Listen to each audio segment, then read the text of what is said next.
রাধে রাধে বন্ধুরা, গোবিন্দের কৃপায় সকলে কুশলেই আছে। আর এই যে আমার স্নান পুজো হয়ে গেল, আর প্রতিদিনের মতো আমার গোপুসোনাকে দর্শন করুন। এই যে গোপুসোনা আমার বাবুসোনা হয়ে সিংহাসনে কি সুন্দর বসে গেছে দেখুন। আর গোপুসোনার সাথে প্রতিদিন আমাকে 3-4টি ঠাকুর স্নান করাতে হয়। মহাদেবকে করাতে হয়, গণেশ, তিরুপতি, এদিকে ওই যে ছোট গোবিন্দটি, কুর্ম নারায়ণ, নন্দী মহারাজ, অতগুলি ঠাকুরকে ডেলি স্নান করায়। আর এই ছবিগুলি প্রতিদিন মুছে দিই আর কি। তারপরে সিঁদুর চন্দন দিয়ে আর কি সবাইকে। আর চন্দন তো শেষ হয়ে গেছে, এখন চন্দন পাটায় বেটেই দিই চন্দন।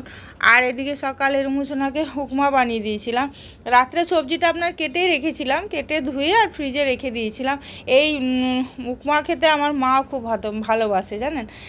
চাও ম্যাগি অত ভালোবাসে না মা, কিন্তু উপমা করলে আমি মায়ের জন্য একটু রাখি। মা বলে আমার উপমাটা খেতে বেশ ভালো লাগে। তো এখানের দোকান থেকে নিয়ে আসা তো মা খায় না, কারণ এখানে দোকানে তো সব কিছু মানে ঠেকাঠেকি থাকে না, আপনার ডিম থাকে, চিকেন থাকে, তার জন্য মা দোকানের কিচ্ছু খায় না। এখানে আমাদের খড়গপুরে টিফিনের যতগুলি দোকান আপনি দেখতে পাবেন, সব জায়গাতেই আপনার চিকেন পকোড়া, না তো ডিমের এগ রোল, চিকেন রোল।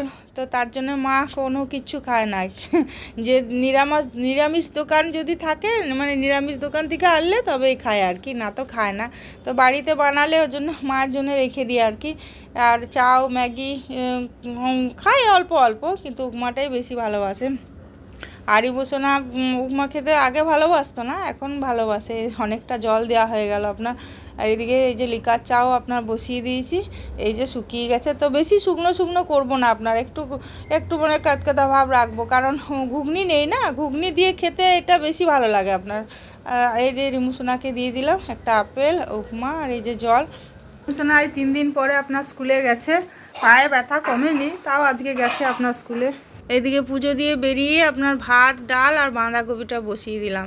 মা তো বাঁধাকপি কেটে রেখেছিল, আর এখনকার কপিতে না অনেক জল বের হয় দেখবেন, ওই জন্য এই যে ঢাকা দিয়ে দিলাম আর গ্যাসটা কমিয়ে দিয়েছি আর কি, আস্তে আস্তে হবে আর কি।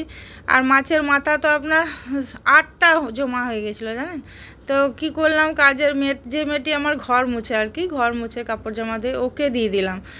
আর যে বাসন ধুয়ে ওকে বললাম, ও বললো না আমি নেবো না, তো ও নেয়নি, ওকে দিলাম। তা আর এই সপ্তাহে আমি মাছের মাথা ওই জন্য আনতেই বারণ করেছি, হলে মাছের মাথায় নিয়ে এসো না, কারণ মাথা তো খাওয়া হয় না। আর আগে যখন রিয়া মাছ ছিল, মাছের মাথা দিয়েই বাঁধাকপি করতাম। এখন তো মা এখন আছে, মা নিরামিষ খাবে, তার জন্য নিরামিষই করা হয় আর কি। আজকে মূলো শাকটা দেখুন রসুন দেওয়া হয়নি, আর ইমোশনা আজকে খায়নি।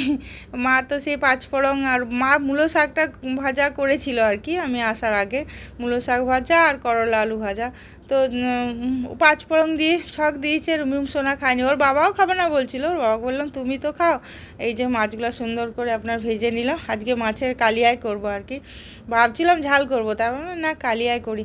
আর সমুদ্রের মাছ আমাদের খাই না বলে ওর বাবা নিয়ে আসে না, আমি তাও বলছিলাম যে নিয়ে আসবে, তো দেখবো কেমন রান্না করে খেতে কেমন লাগে আর কি। আগে খেয়েছিলাম আপনার ওই ভোলা মাছ খেয়েছিলাম, তারপরে খয়রা মাছ আছে, খয়রা মাছ খেয়েছিলাম, নিয়ে এসেছিলো আর কি। তারপরে আর আনে না বলে আর খাওয়া হয় না, তা আমি বলছিলাম নিয়ে আসতে। সব রান্না হয়ে গেছে, এই যে ডাল, আর এই করলা আলু ভাজা, এই মূলো শাক ভাজা, এই বেগুন ভাজা, 3 রকম ভাজা হয়েছে আজকে। আর এই বাঁধাকপির তরকারি।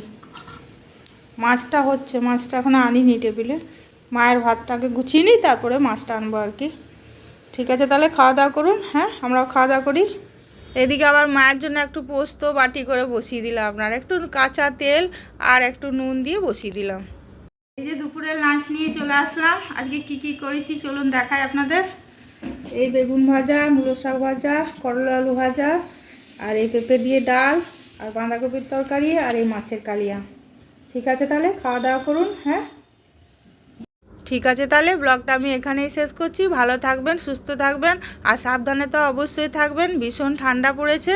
ঠিক আছে, আর যদি ভালো লাগে একটা লাইক, কমেন্ট, শেয়ার করে দেবেন কেমন। হরে কৃষ্ণ।